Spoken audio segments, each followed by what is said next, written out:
Fala, meus queridos, tudo bom com vocês? Comigo tá tudo ótimo. Vamos lá dar continuidade ao que a gente iniciou no primeiro momento, né? Então, aula 2, nossa aula de história, professor Pedro Henrique.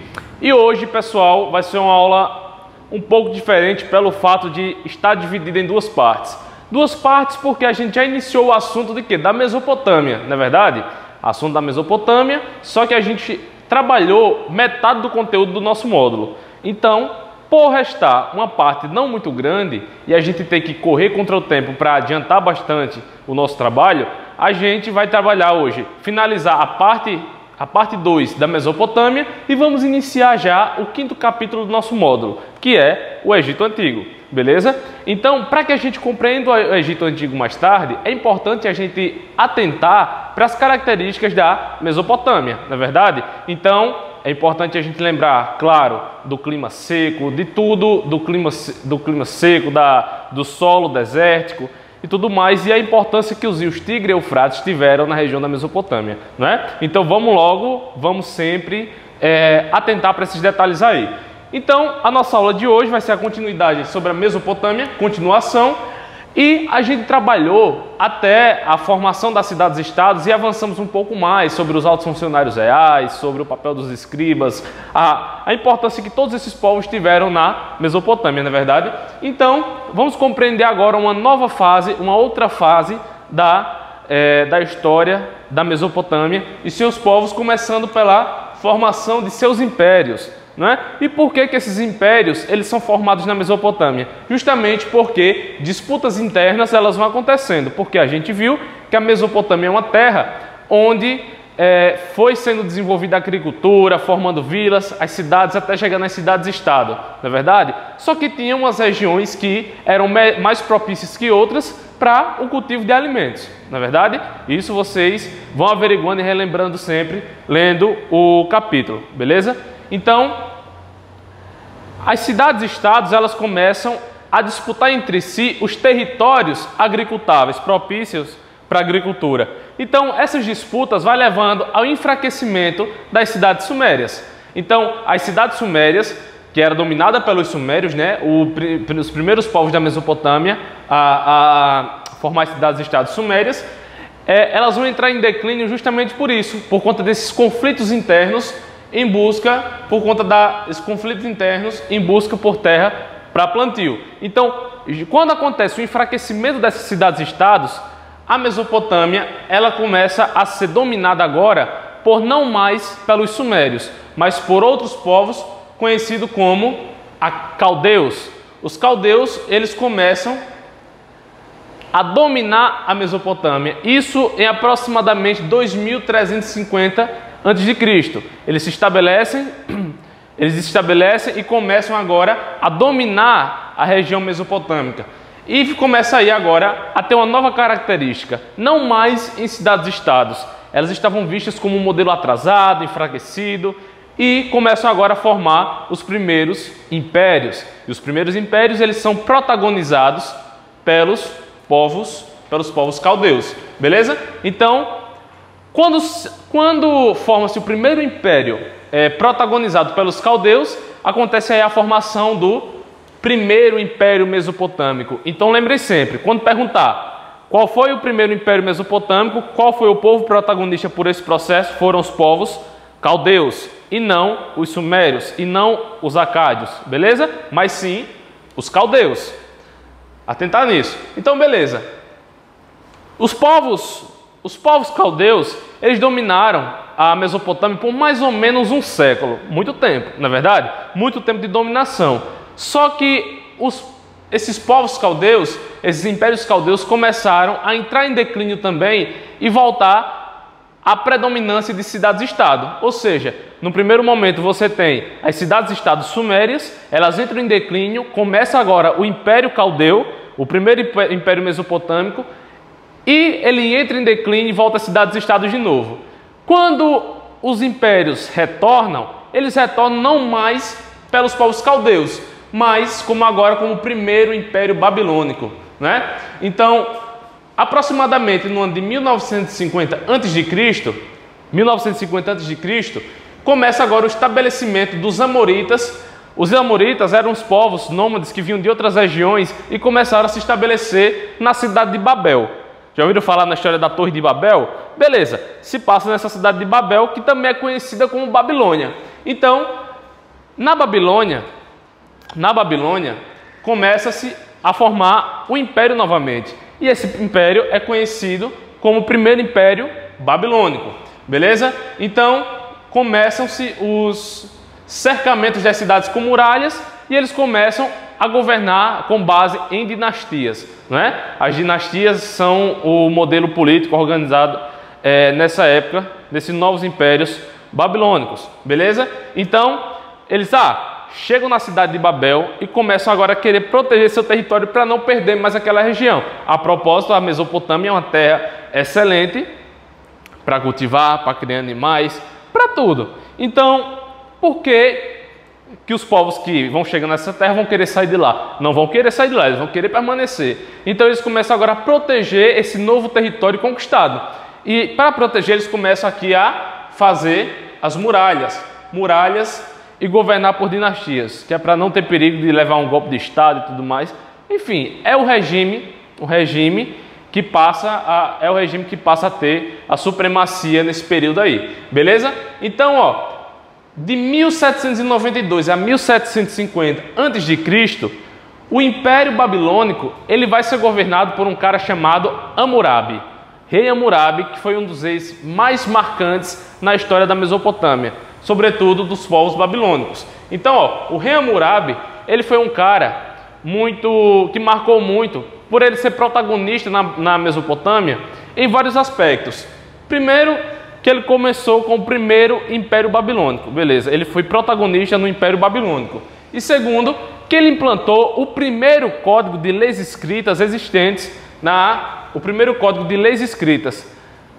Ou seja, ele pegou uma tábua que estava escrita, foi esculpida nessa tábua, vários códigos com aproximadamente 300 leis. Então significa que agora essa sociedade babilônica, ela estava organizada agora através de leis para essa sociedade. Então era um rei que se preocupava com a ordem, com a disciplina e o progresso social. E esse código de leis escritas passou a ser chamado de Código de Hammurabi, porque foi o rei Hammurabi que implantou esse código. Que esse código de Hammurabi era baseado na lei de Talião. Já ouviram falar naquele ditado? Olho por olho, dente por dente? Era a lei de Talião implantada aí no código de Hammurabi, né? Então, o que era o princípio de Talião e no que se baseava o código de Hammurabi? Que toda a pena ela seria aplicada de acordo com o delito cometido. Então, é aquele negócio lá, olho por olho, dente por dente, né? Se você cometeu um delito, um crime, você vai ter que ser punido de acordo com o seu delito. Então você vai ter que ser punido proporcionalmente. Por exemplo, se você hipoteticamente matar alguém, você terá que ser morto. Se um arquiteto constrói uma casa, se um arquiteto ele projeta uma casa e a construção daquela casa ela desaba em cima de seu dono, esse arquiteto ele vai ter que ser morto. Então essas leis, elas foram implantadas, só que elas variavam de acordo com a condição financeira das pessoas. Então quer dizer que ela não era tão igualitária assim. Mas é bom frisar sempre essa questão do primeiro código de leis escritas, que foi o Código de Hammurabi. Beleza? Então, com base nisso, a gente finaliza o nosso capítulo acerca da Mesopotâmia. Passando agora para uma nova fase do nosso módulo, capítulo 5. E esse capítulo 5 é o módulo que fala sobre o Egito Antigo. Na verdade, a gente viu que na Mesopotâmia, ela foi uma terra que Mesopotâmia significa terra entre rios, né? E os rios que a gente trabalhou são os rios Tigre e o rio Eufrates. E esses rios desempenharam influência muito positiva na vida dos povos mesopotâmicos. Beleza, só que os rios Tigre e Eufrates não foram os únicos rios importantes para povos e terras. Exemplo disso é a sociedade egípcia do Antigo Egito, né? Então, qual foi o rio que foi importante para esses povos? Foi o rio Nilo e a organização muito forte dos povos do Egito Antigo. Então, vamos lá. Onde é que está localizado o Egito atual? lá no norte da África. Antigamente não era diferente. E essa região do norte da África, ela, se você parar para analisar, abrir o mapa, o Google Maps, seja lá qual plataforma você utilizar, você vai ver que o norte da África, sobretudo na região do Egito também, é uma região muito desértica, com um clima muito quente e deserto, muito deserto, né? E daí você pergunta, como é que é possível uma sociedade se estabelecer no deserto? Somente com a atividade de um rio como o Rio Nilo e também como os rios Tigre e Eufrates lá na Mesopotâmia, né? Só que agora a gente está falando do Rio Nilo. Então, como era que acontecia? O Rio Nilo ele tem uma extensão gigantesca que pega inúmeras partes do continente e ele vai, quando os rios ele passa a inundar as regiões, ele passa a fertilizar, a trazer junto com suas inundações muitos nutrientes, muito humus, que vai fertilizar aquela terra e vai tornar ela agricultável. Então, por isso que vai sendo possível a formação de civilizações aos arredores, às margens desse rio, beleza? Então, todo ano o Rio Nilo ele enchia, e toda vez que ele enchia, ele fertilizava a terra. Então essas cheias anuais ela possibilitava o cultivo de hortaliças, a criação de animais, e os povos egípcios eles eram espertos também com os povos mesopotâmicos, porque eles passaram também a traçar estratégias de como melhor aproveitar essa água que vinha do Rio Nilo. Então vinha aí a construção de diques, a construção de barragens, tudo isso que viesse a possibilitar o armazenamento de água e melhor sobrevivência dos povos que lá viviam. Beleza? Então, tinham as cheias anuais e a água era sempre aproveitada de acordo com as mais diversas alternativas. Então, vem aí a questão dos povoados que vão surgindo, comunidades que vão surgindo ao redor, às margens do Rio Nilo. Que esses povoados eram conhecidos como nomos. Nomos eram as comunidades, os povoados que eram lotados de pessoas e que eram administrados por governadores, uma espécie de governadores. E esses governadores eram conhecidos como nomarcas, os administradores do nomos, beleza? Então, esses nomos, os principais foram divididos em duas categorias, o do Alto Egito e o do Baixo Egito. Então, o Baixo Egito, ele era governado por um nomarca, né? Uma região do Egito era governada pelo nomarca e a outra região, mais abaixo, era governada por outro nomarca.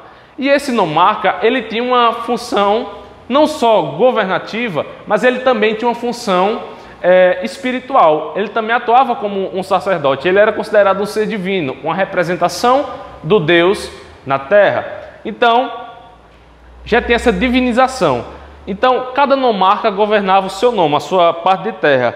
Aí chega uma parte em que acontece a união do Alto Egito com o Baixo Egito na figura de uma única pessoa. E essa única pessoa vai ser conhecida como o faraó, que vai ser a união desses dois nomarcas. Então, se dois nomarcas, cada um na sua individualidade já tinha uma função divina, uma visão divina acerca deles, imagine na figura agora dos dois unidos, na figura de um faraó.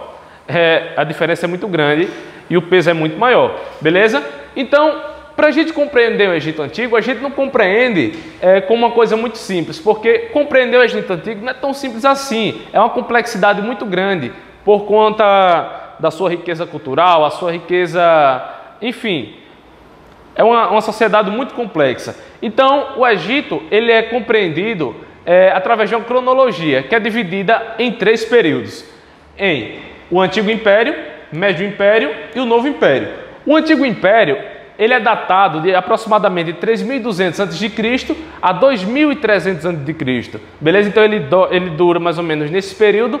E o protagonista desse período, no Baixo Império, no Antigo Império, é a figura do faraó Menés. Faraó Menés e a sua expansão territorial. Ele é um faraó muito conhecido por ter ampliado as terras do Egito Antigo, conquistado novas terras, e o grande destaque é a conquista de um lugar chamado Núbia. Na época, chamado Núbia. Atualmente é conhecido como a região do atual Sudão, lá no continente africano. Procurem lá depois no Google Maps a região do Sudão, vocês vão ver que é a antiga região da Núbia, que foi conquistada pelo faraó Menés e seus aliados, beleza? Então, pessoal, essa é a fase do Antigo Império na sociedade egípcia. Agora vem a fase do Médio Império, que ele vem de 2055 a 1650 a.C. Então, não é mais o faraó Menes, porque ele já havia morrido há muito tempo. Agora é um outro cara que, durante as várias sucessões que foram acontecendo, foi marcado agora pela presença de um cara que foi importantíssimo no Egito faraônico, que foi o faraó Mentuhotep. Ele foi um cara que foi marcado justamente por ter protagonizado esse Médio Império e também por ser o último faraó do Médio Império, pelo fato de o Egito ele ter sido invadido por outros povos de outras regiões que eram chamados de Ixos.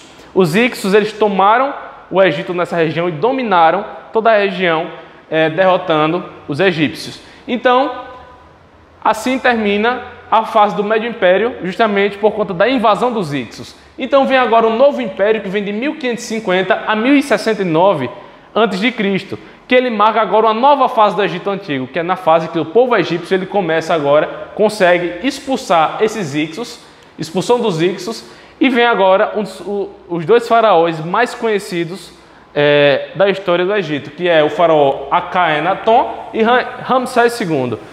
Então, prestem muita atenção, galera, nessa função dos faraós, né? Porque ele não é apenas um governante, mas ele também é adorado pelo fato de ser uma representação do Deus na terra, né?